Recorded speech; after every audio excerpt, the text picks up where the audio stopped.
नमस्कार, मैं हूं संजय शर्मा। आप देख रहे हैं 4 PM न्यूज नेटवर्क। मोदी और शाह की जोड़ी अब तक तो बाकी लोगों के बयानें लिया करती थी। विपक्ष के बयान लिया करती थी कि विपक्ष के किस नेता को कैसे निपटाना है। लेकिन लगता है कि इस बार उन्होंने मोहन भागवत का बयान ले लिया है। मोहन भागवत ने बड़ी शान के साथ कहा कि हमने हरियाणा जितवा दिया, हमने महाराष्ट्र जितवा दिया। मोहन भागवत ने कहा, मतलब मोहन भागवत के समर्थकों ने, उनके चेले चपाटों ने कहा।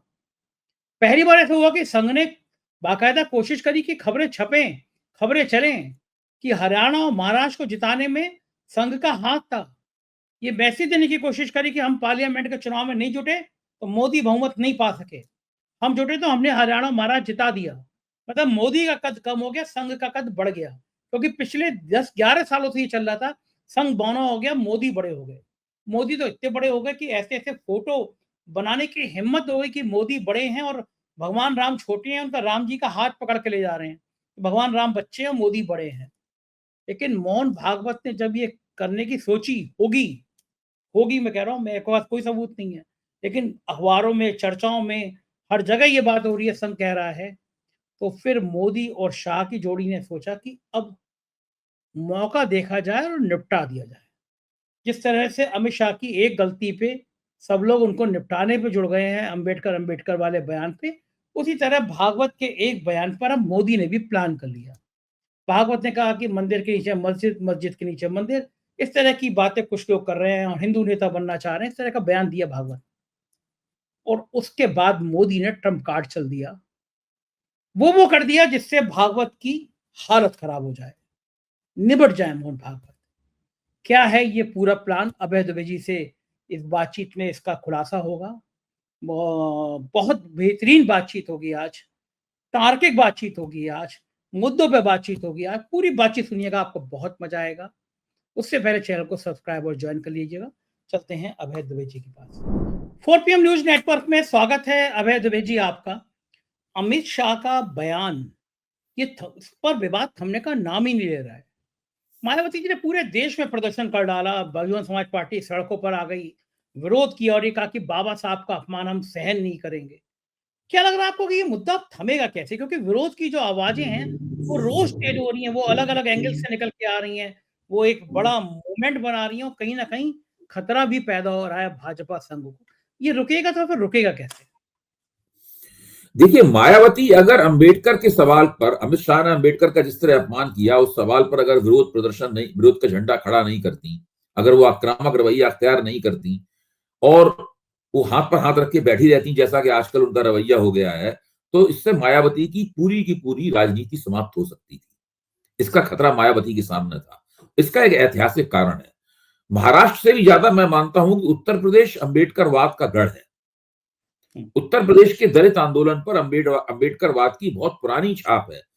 कांशीराम के भी उभार से पहले, बहुजन समाज पार्टी के निर्माण से भी पहले, DS4 के निर्माण से भी पहले, बामसेफ के निर्माण से भी पहले उत्तर प्रदेश के दलित आंदोलन के ऊपर अंबेडकरवाद का बहुत बड़ा असर था। जय भीम का नारा उत्तर प्रदेश के लिए बहुत पुराना नारा। आज जो प्रियंका गांधी जो नारे लगा रही हैं, जय भीम, वो नारा उत्तर प्रदेश में मैं अपने बचपन से सुन रहा हूं, जब बहुजन समाज पार्टी का कोई पता नहीं था। तो और उसकी वजह यह है कि उत्तर प्रदेश के जाटव समाज के ऊपर, जो कि दलित आंदोलन के केंद्र में है, दलित आंदोलन जाटव समाज के कंधों पर खड़ा हुआ है उत्तर प्रदेश का। 100 दलित अगर उत्तर प्रदेश में होते हैं तो उनमें 70 के आसपास जाटव होते हैं, बाकी 30% में बाकी बिरादरियां होती हैं। तो इसलिए मायावती के लिए तो बहुत जरूरी था कि वो इस मामले को बहुत ताकत के साथ उठाएं। हम लोगों को देखना ही चाहिए क्या मायावती इसी ताकत के साथ लगातार इस मामले को उठाती रहेंगी, क्योंकि ये इस मामले को उठाकर वो जो भारतीय जनता पार्टी के साये में चली गई है, ऐसा लगता है कि भारतीय जनता पार्टी ने उनकी कोई नस दबा रखी है, मायावती को राजनीति नहीं करने दे रही है। इससे मायावती बाहर निकल सकती है। और अगर मायावती इससे बाहर निकली, अगर उत्तर प्रदेश के दलितों में इस बात को लेकर लेकर मायावती को समर्थन मिलना शुरू हुआ, तो ये बहुत मुश्किल हो जाएगा। फिर इसका सबसे बड़ा नुकसान अमित शाह की राजनीति को होगा, इसलिए कि उसका संदेश राष्ट्रीय स्वयंसेवक संघ के पास जाएगा कि अमित शाह का गृह मंत्री बने रहना अब राजनीतिक रूप से फायदे का सौदा नहीं रह गया है। अमित शाह जब मंच पे आएंगे तो सबसे ज्यादा जिनको देख कर कोई भड़केगा तो वो दलित समुदाय भड़केगा। देखिए, भारतीय जनता पार्टी का और जाटव समाज के रिश्ते अच्छे नहीं रहे हैं उत्तर प्रदेश में। दो चुनावों में भारतीय जनता पार्टी जाटव समाज को बहिष्कृत करके, यानी उनका एक्सक्लूजन करके, उनका बहिर्वेशन करके, उनको यादवों और मुसलमानों के साथ जोड़कर चुनावी गोलबंदी कर चुकी है। आप जानते हैं कि वो मशहूर नारा था, 3 जात के खिलाफ सब जात, यादव, मुसलमान और जाटव, इनके खिलाफ सब जात, उसमें जाटवों को भी जोड़ा था। इसीलिए मायावती भाजपा की हमेशा लगातार कोशिश रहती है कि जाटव समाज के खिलाफ, जाटव समाज को बाहर करें राजनीति से, उसको निष्प्रभावी करें। अच्छा, ये चीज मायावती को समझनी चाहिए थी पहले भी। मायावती मुख्य तौर पर जाटव समाज की नेता है और अंबेडकर के ऊपर हमला दरअसल जाटव समाज की राजनीति पे हमला है, व्यवहारिक रूप से। अंबेडकर एक राष्ट्रीय हस्ती हैं और वो केवल जाटवों के, दलितों के नेता नहीं है, बाकी समाज के तबकों में भी उनका बड़ा सम्मान है। लोग उनको श्रद्धा के भाव से देखते हैं। संविधान निर्माता के रूप में उनकी हस्ती बहुत ऊंची हस्ती है अम्बेडकर की। लेकिन जाटव समाज में उनका विशेष रूप से सम्मान है, क्योंकि जाटव समाज की जो हैसियत है, जो ब्यूरोक्रेसी में हैसियत है, वो सारी की सारी अम्बेडकर की वजह से है। तो इस वक्त अगर जाटव समाज उठ के खड़ा होता है बहन जी के नेतृत्व में और अमित शाह को कटघरे में खड़ा करता है, अमित शाह के वक्तव्य के ऊपर सवालिया निशान लगाता है, अमित शाह की कड़ी आलोचना होती है और उसके अंदर एक तरह की उथल पुथल मचती है और जुझारू रवैया पैदा होता है बाजवा समाज का, तो सबसे ज्यादा नुकसान अमित शाह के कैरियर को होगा। अगर राष्ट्रीय स्वयंसेवक संघ के दिमाग में ये बात आ गई कि भाई इस बंदे की वजह से दलितों में भारतीय जनता पार्टी कमजोर हो रही है, तो फिर अमित शाह से जवाब तलब होगा और उसका अमित शाह को जवाब देना पड़ेगा और इससे अमित शाह के नंबर भी कम होंगे।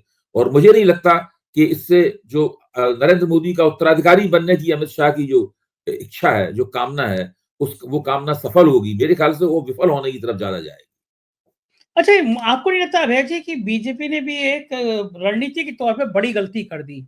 उन्होंने वो इतिहास के गड़े मुर्दे उठा लाए कि वो जो नेहरू ने अम्बेडकर का अपमान किया था, तरह-तरह की बातें करने लगी, गोदी मीडिया आगे बढ़ के शो दिखाने लगा। सुधीर चौधरी तो बाकायदा इस बात पे तुल गए कि नेहरू ने अपमान किया था बाबा साहब का। अब इतिहास में जो कुछ हुआ, वो हुआ। पता नहीं किया था, नहीं किया था। वो कहते हैं कि हिंदू कोड बिल का विरोध तो संघ के लोग कर रहे थे। जबकि बाबा साहब लाना चाहते थे, तो अपमान तो इन्होंने किया है।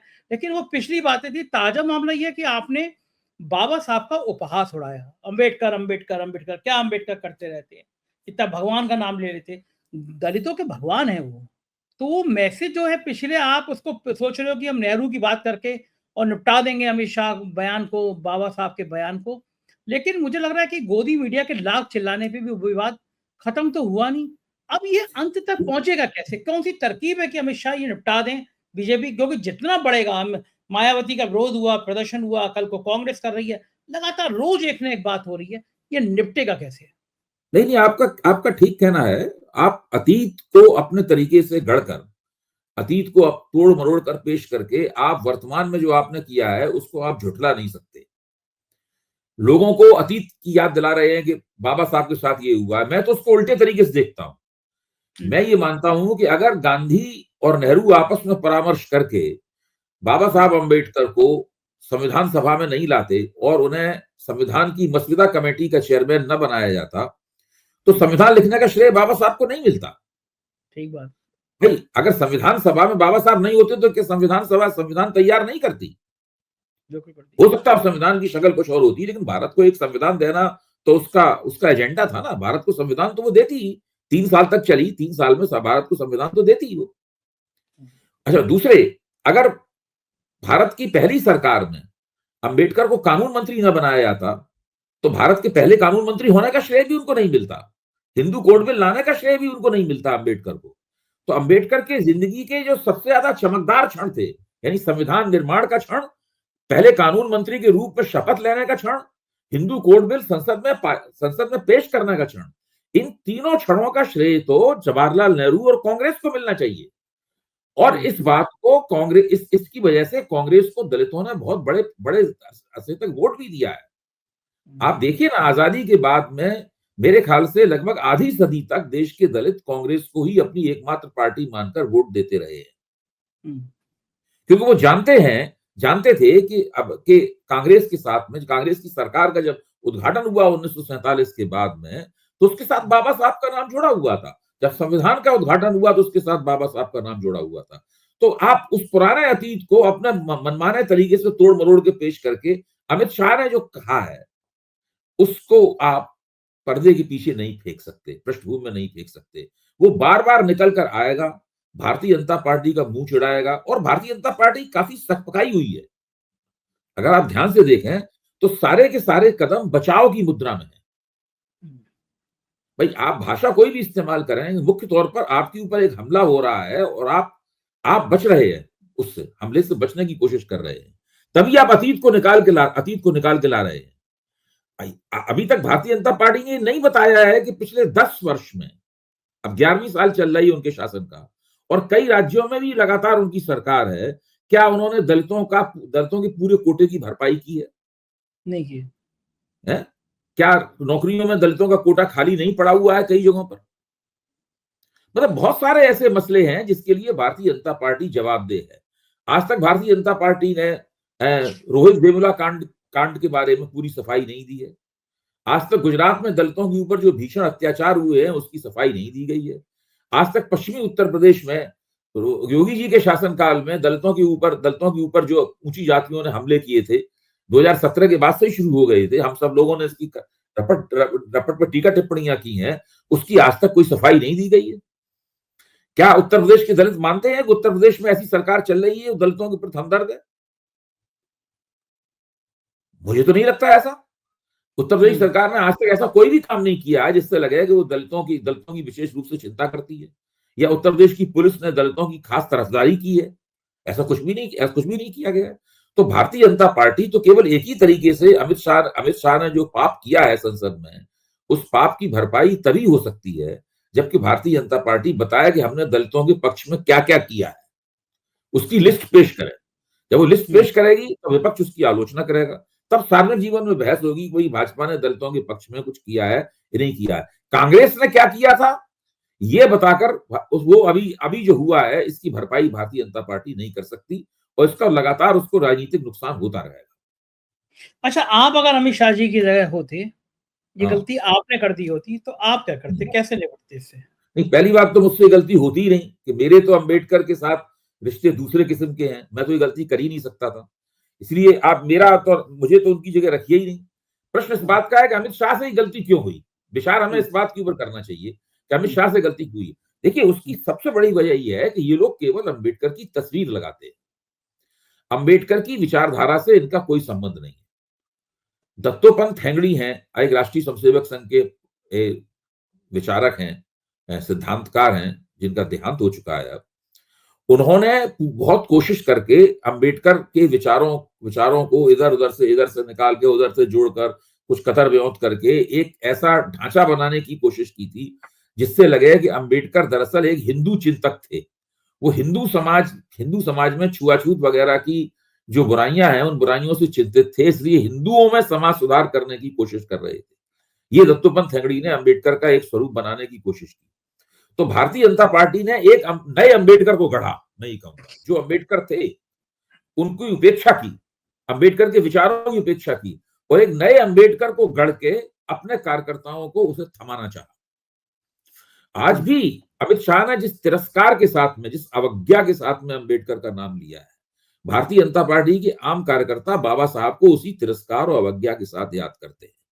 चूंकि उनके नाम पर दलित वोट मिल सकता है इसलिए उनकी तस्वीर लगाई जाती रहती है, उनके और दूसरे भजन कीर्तन कर। देखिए भाजपा का एक सब हिंदू राष्ट्रवाद को छोड़ के वो किसी में विश्वास नहीं करती। बाकी सब कुछ जो उसका दावा होता है वो भजन कीर्तन के लिए होता है। चाहे संविधान हो, संविधान को पूजा की वस्तु बना दिया, उसके इर्द गिर्द भजन कीर्तन करते हैं। अंबेडकर को पूजा की वस्तु बना दिया, उसके इर्द गिर्द भजन कीर्तन करते हैं। महात्मा फुले को पूजा की वस्तु बना दिया, उनके इर्द गिर्द भजन कीर्तन करते हैं। यही भारतीय जनता पार्टी का रवैया है। गांधी को पूजा की वस्तु बना दिया, उनके इर्द गिर्द भजन कीर्तन करते रहते हैं। इनके विचारों से इनका कोई संबंध नहीं।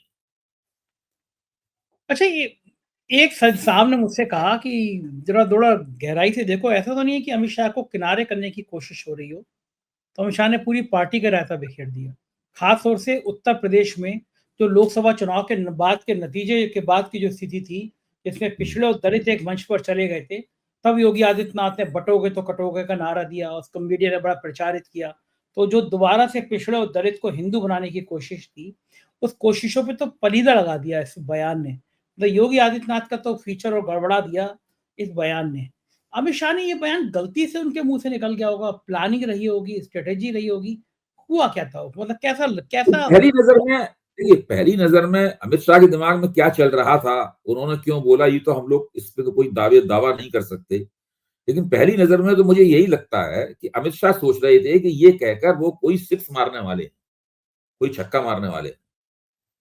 वो ऐसा कोई एक कटाक्ष करने वाले हैं विपक्ष के ऊपर, जिसको सुनकर विपक्ष के छक्के छूट जाएँगे और अमित शाह को तालियाँ प्राप्त होंगी अपनी तरफ से। लेकिन ये उनकी बड़ी गलती हुई। उसकी गलती इसलिए हुई, अगर बाबा साहब के प्रति उनके मन में ज़रा भी श्रद्धा होती और बाबा साहब के ऊपर व्यक्तिगत रूप से नहीं, बाबा साहब के विचारों के प्रति श्रद्धा होती अगर, तो वो कभी भी बाबा साहब और भगवान को एक दूसरे के मुकाबले रखकर नहीं नहीं पेश करते। भाई उन्होंने यही तो किया। बाबा साहब वर्सेस गॉड कर दिए, बाबा साहब वर्सेस भगवान कर दिया। ये एक सबसे बड़ी उन्होंने गलती की। उन्होंने जो फिक्रा इस्तेमाल किया, उस फिक्रे में बाबा साहब बनाम गॉड करने से साफ समझ में आ गया कि वो बाबा साहब को किस हैसियत में रखते हैं और उनका अपना भगवान जो है वो किस हैसियत में है। तो ये बहुत बड़ा, ये मुझे लगता है कि उनसे एक गलती हुई और इस गलती का अभी सपने में भी वो अफसोस करते होंगे, ये हमारे मुंह से कैसे निकल गया। अच्छा, मोदी और योगी का तो काम लग गया है इतने बयान, इन बयानों के बाद में। नहीं, मुझे लगता है कि इससे योगी जी को तो लाभ होगा। हम्म। योगी जी को तो लाभ होगा इससे। और मेरे ख्याल से योगी जी और योगी जी के जो समर्थक लोग हैं, वो इस वक्तव्य के बाद में, अमित शाह के इस वक्तव्य के बाद में, और उस पर जो प्रतिक्रिया हुई है और अमित शाह को जिस तरह कटघरे पर खड़ा किया गया है, अमित शाह इस तरह हड़बड़ाए हुए दिखाई पड़ते हैं, इससे योगी जी काफी अंदर अंदर प्रसन्न हो रहे होंगे। तो उनको लग रहा होगा कि ये बड़ा अच्छा हुआ, हमने मतलब ये अमित शाह ने खुद अपना ही नुकसान कर लिया इसको लेकर। क्या वाकई में लड़ाइयाँ योगी की और शाह की इस लेवल तक पहुँच गई हैं कि अमित शाह की बैंड बजे और योगी के यहाँ लड्डू बटें? भाई पहली नजर में तो संजय जी, आप तो लखनऊ में ही बैठे हुए हैं, ये दोनों उप मुख्यमंत्री जो हैं, आप दूसरे निषाद पार्टी वाले संजय निषाद हैं जो, ये सब कौन है? सब सारे के सारे लोग, ये सारे के सारे लोग अमित शाह के लोग हैं। इस बात को दिल्ली का हर पत्रकार कहता है, सब जगह इनको अमित शाह के लोगों के रूप में ही जाना जाता है। तो मुझे तो नहीं लगता कि योगी का एक भी दिन ऐसा गुजरता है जब वो इन लोगों के साथ में कोई संघर्ष नहीं कर रहे हो। वो संघर्ष हमें दिख पाता हो या न दिख पाता हो, कोई विस्फोटक रूप में सामने आता हो या ना आता हो, लगातार वो संघर्ष तो जारी है ही। यहाँ ये तो लगता ही है कि रोज आप बताइए, अगर अगर दोनों उप मुख्यमंत्रियों के पीछे के ऊपर पीठ पर अमित शाह का हाथ ना होता, योगी ने मंत्रिमंडल से निकाल दिया होता उन्हें अभी तक। हाँ, ये बात तो सही है। हाँ? ये बात तो बिल्कुल, बिल्कुल, बिल्कुल ठीक बात है। और संजय ये निषाद को कभी मंत्री नहीं बनाया होता। हाँ, बिल्कुल सही बात है। क्योंकि ये स्थितियाँ तो कुछ ज़्यादा ही पेचीदगी हो रही। अच्छा, एक और गंभीर बात सामने आ रही है। मोहन भागवत ने बयान दिया कि भई हर जगह आपको मंदिर के नीचे क्या था ये सब ढूँढने की ज़रूरत नहीं है, मस्जिद के नीचे क्या था ये ढूँढने की ज़रूरत नहीं है। कुछ लोग ऐसे हैं जो बार-बार ऐसे विवाद करके हिंदू नेता बनना चाहते हैं। उस पे संत समाज लोगों का रिएक्शन आया। ये आप भी जानते हैं, मैं भी जानता हूँ और देश के सब लोग जानते हैं कि देश की गोदी मीडिया बिना साहेब की अनुमति के कुछ नहीं चलाती। अरेंज जोशी अगर ओके नहीं करेंगे तो चैनलों की इतनी हिम्मत नहीं है कि वो कोई डिबेट परफॉर्म कर सकें, कोई बहुत लंबा-चौड़ा विमर्श कर सकें, क्योंकि वहाँ से अनुमति आ जाती है तो हेडलाइंस भी वहीं से तय होती है। लेकिन मैं चैनलों पे देख रहा था कि इस विषय पर बाकायदा घंटों-घंटों डिबेट चल रही है। एक चैनल ने तो कम से कम 8-10 महात्मा टाइप के लोग, कोई फलाना आचार्य बैठे हुए थे, वो बुला लिए थे और मोहन भागवत के बयान पर और संत नाराज, यानी एक तरह से भागवत को विलेन बनाने की कोशिश। भागवत ने ऐसा बयान क्यों दे दिया? ये क्या चैनलों की इतनी हिम्मत है कि मोहन भागवत के खिलाफ ऐसे शो करा दें? और क्या इसके पीछे पीएमओ की अनुमति है? मोदी चाह रहे हैं कि भागवत जी को निपटा दिया जाए। बहुत इन्होंने आरएसएस ने अपना चला लिया कि हमने हरियाणा जितवा दिया, हमने महाराष्ट्र जितवा दिया। इनको भी बता दिया जाए कि ये भी जिन्ना, अडवाणी की जिन्ना की तरह सेकुलर वाले हैं। खेल क्या है ये? देखिए संजय जी, आपने जो बात कही है, मुझे लगता है कि आपकी उंगलियां जो हैं नब्ज पर सही जगह रखी हुई हैं और आप कुछ सही तरीके से राजनीति की नब्ज को टटोल रहे हैं। क्योंकि ये इस बात की बहुत संभावना है, आप जो कह रहे हैं इस बात की बहुत संभावना है कि मोहन भागवत के इस वक्तव्य के खिलाफ एक तरह की विमर्शी गोलबंदी करवाई जा रही हो, एक डिस्कर्सिव मोबिलाइजेशन, मतलब ओपिनियन का, राय का, लोगों में इस बात को लेके मत बनाया जा रहा। और ये मत किन लोगों में बनाया जा रहा है? ये भाजपा विरोधियों में मत बने न बने उससे कोई फर्क नहीं पड़ता।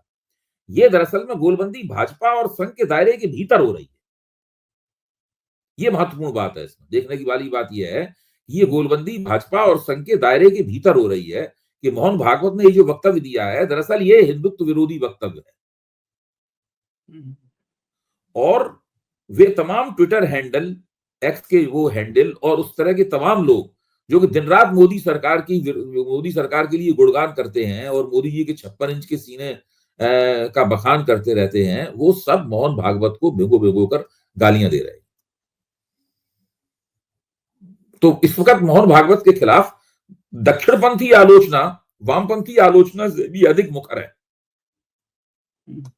और ये अचानक ही नहीं हो सकती। आपकी बात सही लगती है मुझे, ये अचानक ही नहीं हो सकती, इसके पीछे डिजाइन हो सकती है। और अगर ये ज्यादा चलता है, टीवी के ऊपर ज्यादा चलता है, तब फिर हम लोगों को आपकी जो बात है उसके ऊपर ज्यादा बेहतर तरीके से उसकी जांच करनी होगी, देखना होगा कि अगर ये जल्दी खत्म हो जाता है तो कोई बात नहीं, लेकिन अगर ये खिंचता है इसका मतलब ये है कि इसको खींचा जा रहा है, ये नियोजित तरीके से इसको आगे बढ़ाया जा रहा है। तो ये तो अगर ऐसी बात है, मौका ताड़ा जा रहा है कि इससे अमित शाह के मोहन भागवत के खिलाफ हिसाब साफ कर लिया जाए। अच्छा मुझे बताइए, आप भी इस बात से सहमत है ना कि इस तरह की डिबेट मोहन भागवत के बयान पे आप ये आधा दर्जन संतों को बिठा लो और फिर बाद में मोहन भागवत की आलोचना कराओ? क्या किसी आज की मेन स्ट्रीम मीडिया के चैनल की इतनी हिम्मत है कि बिना नहीं है हिम्मत, नहीं है, खुशी से वास्तव पूछे में वो नहीं चला?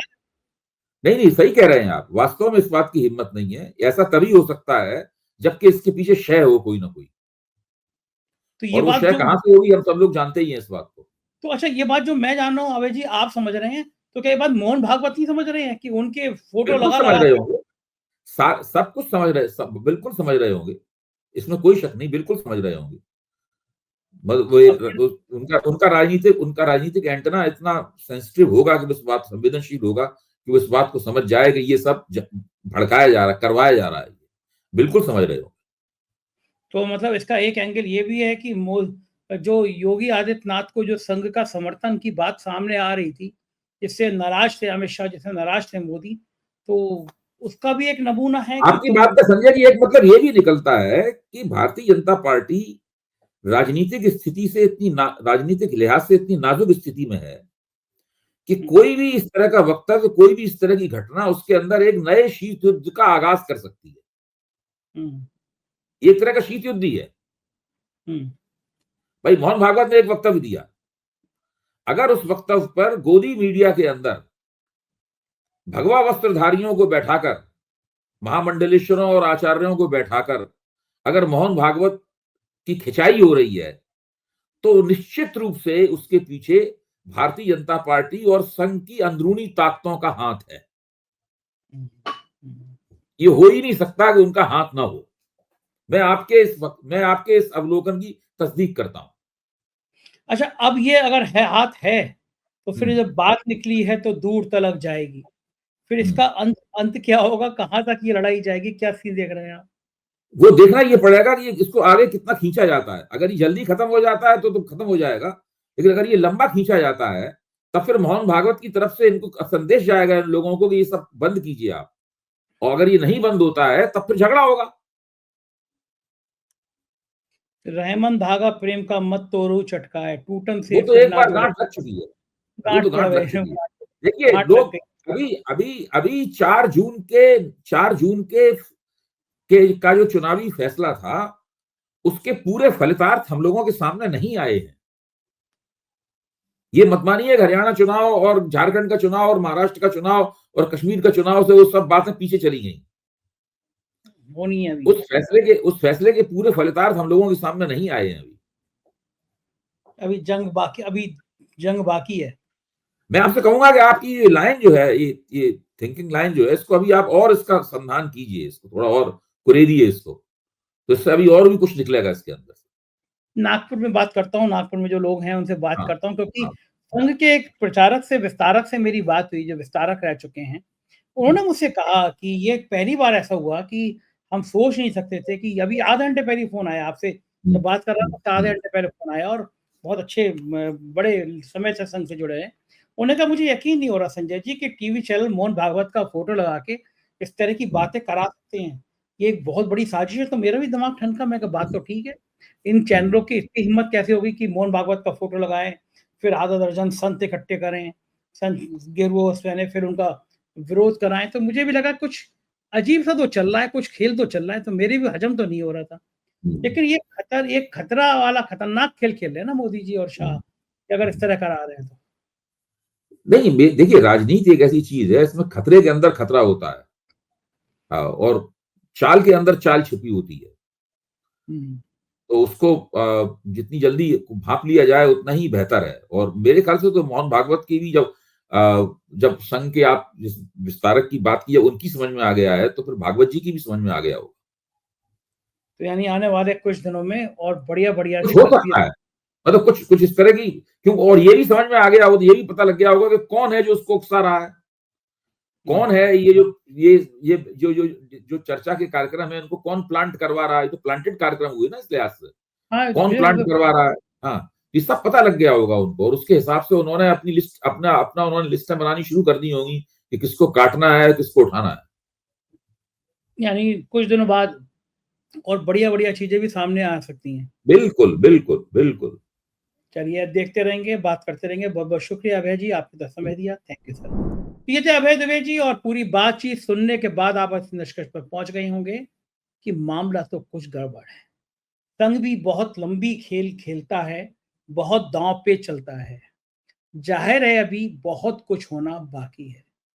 क्या आप भी मेरी राय से, मेरे विचार से संतुष्ट हैं, सहमत हैं? मुझे ज़रूर बताइएगा। शुक्रिया, थैंक यू।